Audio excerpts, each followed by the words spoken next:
Everyone, this is Jose Trujillo once again coming to you here from my art studio, and I'm doing a small continuation, a short continuation of the other video I just did for you guys on the perception of time. If you haven't checked that video out, go check it out. It's really cool.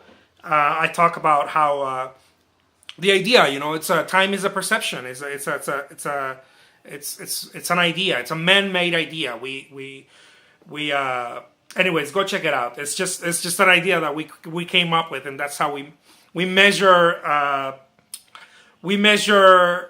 time by movement. That's how we measure time. It's we see things move, and then we start measuring. That's how we measure time, right? The days go by, the moon. Oh, there's the moon again. Let's call it one more day, and let's break it down into 24 hours. And it's created by movement. So, anyways, check that out.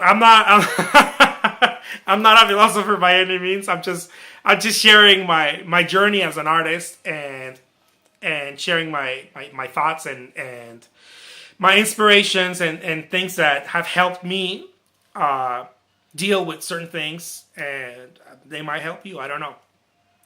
So this continuation of time is about the whole idea that in the other video I went a little bit more abstract. I think I hope I didn't. Anyways, whatever. But the whole idea that we tell ourselves, I don't have enough time. We tend to tell ourselves that all the time. I gave some examples as to why you may tell that about yourself. You don't have enough time, because we have this this concept that we are too busy, with the things we're doing. It's just we are too busy, and that may be true, and it feels true.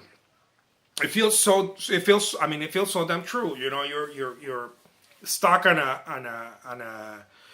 a project or whatever, and all of a sudden, you don't have time. Then you have to go pick up the kid from school, and then you have to cook, and then you have to, whatever it is that you do. You wake up, you go to work, and you drive 2 hours to get to work if you're in LA or in one of those big cities. I don't know, whatever it is that you do, but you get stuck in this whole chase. What people are like, oh, it's the I feel like a hamster on a wheel. I've certainly felt that. And I've always been intrigued by this idea, the whole idea of time. What is time, and how can we use it to our advantage? Because it seems like only the big players, the big hitters, got the hang of this. At least that's what it seems. And I think that they know how to use it. I think that it's not so much that they're disciplined to use it. If they say, let's say you're a baseball player. I don't know. If they say I'm going to go practice, 5 hours a day or 3 hours a day or whatever the practice is, they do that. At least 360 days, maybe not 65. I don't know. A couple of days, maybe they don't. I don't know. They were ill or sick or whatever. But a good 360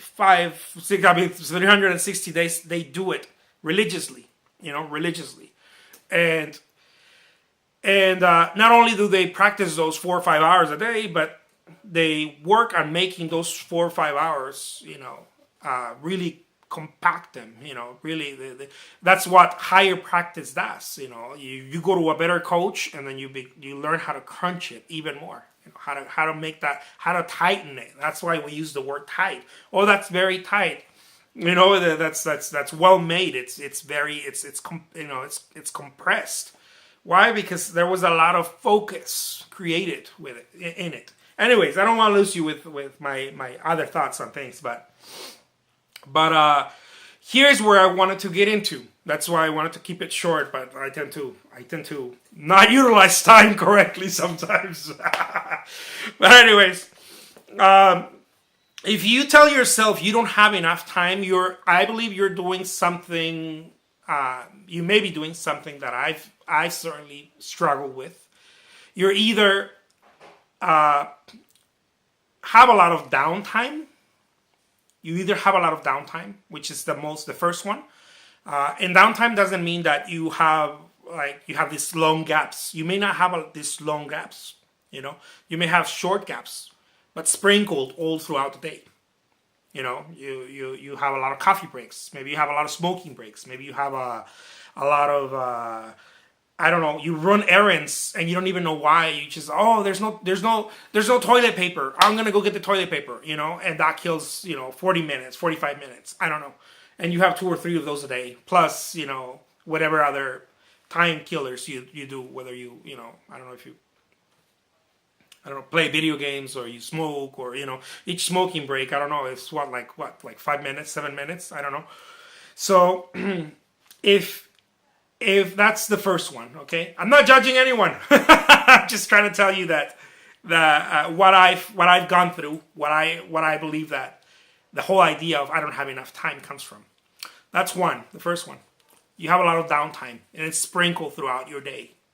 Okay. The second one is you may be invested in only 1 or 2 activities throughout the day. This happened to me a lot. It still has, and I'm like, man, I got to work through this, and I'm learning how to work through it because it's not easy. You can't really even see it. You think it's something else, but for example, I'm an artist, right? I may be stuck in my art studio painting, I don't know, 5, 7, 8 hours, right? And then there's times there's other tasks. Of course, I'm a husband, I'm a father. There's other tasks. I'm a son, I'm a brother. There's other tasks in life. They may not be daily tasks, some of them, but they certainly require my attention or around the house or this or that or other things, right? And what I believe that happens is that if you're very passionate about something or you really want to, I don't know, let's say you're working on a goal, right? You're a salesperson. You sell cars or you do this or whatever it is that you do. You may be doing one task too much, and while doing doing something a lot, I'm all about that. You have to allocate time to other things too. And I think that the reason why we tend to do one task too much, I don't know if this is the reason with everyone, but it certainly has been the reason with me, is because you are passionate about it. But what happens is that you'll binge that task. You'll binge work that task, right? Let's say that you're a physical trainer, and that's your job and it's your career or your business, whatever you call it. You're a physical trainer. And you may be focusing too much on your personal physical training and 1 or 2 clients, but hit 4 p.m. and you're like, oh man, I don't have time to distribute flyers or make some phone calls to clients or get on that website and do this or you know what I mean, that kind of thing.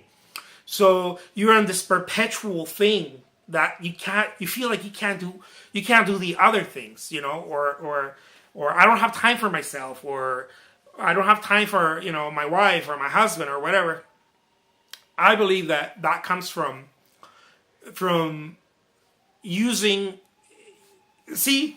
I'm barely understanding, I believe it or not, right? I'm barely understanding that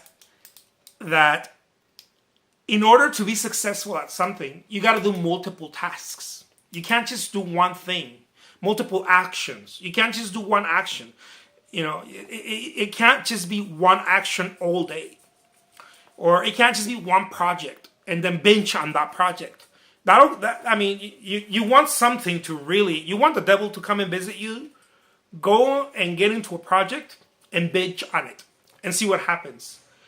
Because life is a garden. This is one of the things that I've come to understand. Your business, your relationship as a father, as a son, as a husband, as a wife, whatever. Whatever relationship you have, whether it's with your work, with another person, with yourself, it's a garden. You have to look at it like it's a garden. You wouldn't just spend all day trimming, or only you would do that, right? You wouldn't spend all day only watering. You wouldn't spend all day only doing something. There's different tasks, maybe half an hour is going and watering. Maybe another half an hour is trimming. Maybe another half an hour is planting seeds, and it's, you have to do at least 3, 4, 5, depending on whatever, your whatever your career is, or your garden, right? You have to spend a few actions on it consistently and persistently. And what happens is that most of us don't do that. Most of us just get attached to one action. If you're a painter like myself, you probably only want to paint. And you probably only want to paint when you're inspired. So it's not consistent and persistent, right? You don't have that discipline, maybe.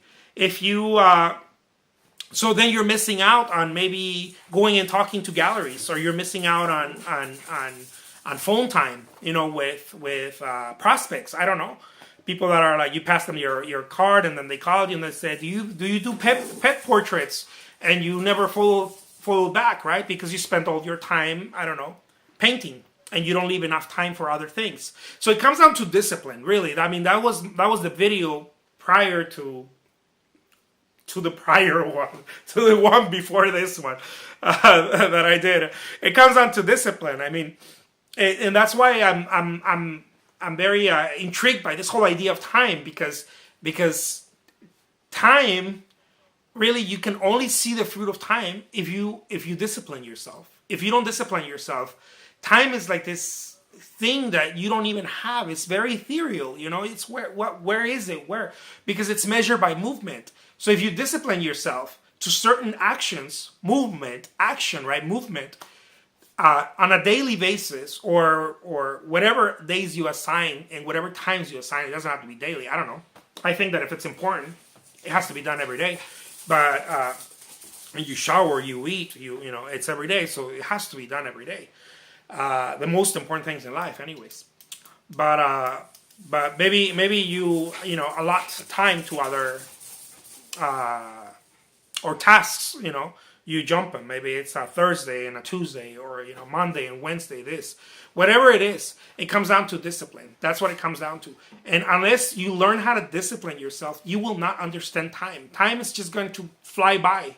It's like a ghost. It's like a freaking ghost. It's going to come in, and you won't even know it's there, and it'll go away. And you're like, what did I do with all this time? It wasn't the time. See, that's where the perception is off. It wasn't the time. It was your movement, and how organized your movement was, and how persistent and consistent. That's the value of time. That's really where the value of time is. I'll leave you with that. My name is Jose Trujillo. I'm a fine art artist, and I hope you enjoyed this video. If you did, give it a thumbs up and subscribe. Next time.